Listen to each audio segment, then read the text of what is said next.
Hello mga ka-rides. So ayan, unboxing na naman tayo. So may in-order na naman tayo sa may TikTok. So ayan guys, binuksan ko na. Ito nga pala yung tinatawag na sunshield or car umbrella sunshield, kasi para siyang umbrella. At ayan, ito tinitingnan ko na. No, para siyang umbrella talaga guys. Pero sunshield siya. So ito, tinitesting ko na. Oh, ayan, ito yung itsura guys pag ino-open natin yung umbrella na to. So ayan, silver yung sa harapan, para sunshield talaga siya, nagre-reflect lang yung sun, no? Ayan, chine-check ko dyan guys kung baka may defect, no? Kasi first time kong umorder ng ganito, no, yung parang umbrella sunshield. So ayan, ino-open ko pa kung baka may sira yung may sira yung switch dyan, mga mechanism nya. So ayan guys, at tinitesting ko na naman ulit, kasi parang first time ko nga talaga. So ayan, tiniklop ko na siya kasi satisfied na ako, at ang kulang na lang nito is susubukan natin, no? So hindi ako marunong magligpit nito kasi first time ko nga bumili. So ayan, sinecheck ko na ulit, baka parang may mga siya, nakikita akong mga nag-fold, pero ayan, okay naman.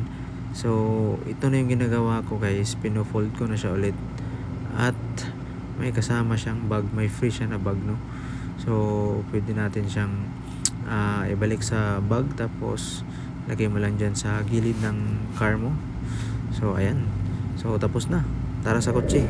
Alright guys, so andito tayo sa kotse natin. So try natin tong umbrella na sunshield, no? Parang maliit lang yung kotse natin guys sa Suzuki Espresso.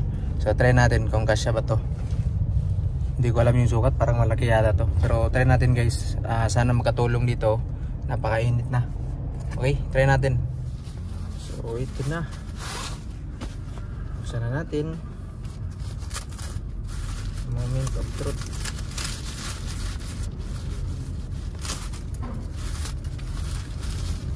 So may kalakihan yata to.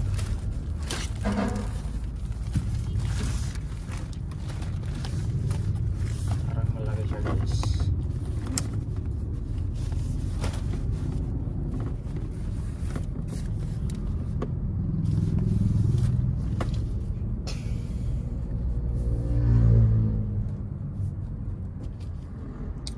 So ayan, parang malaki talaga siya para sa espresso, no?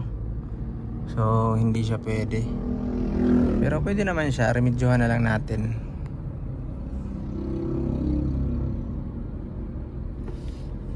Hindi maklip dito. So ayan guys, yung vlog natin, hindi talaga kasya sa espresso, no? Malaki lang yung payong na nabili natin, siguro pang sedan to, or yung malaki yung windshield. So yun lang yung vlog natin today guys. Salamat sa panonood, at stay safe palagi. Ride safe po.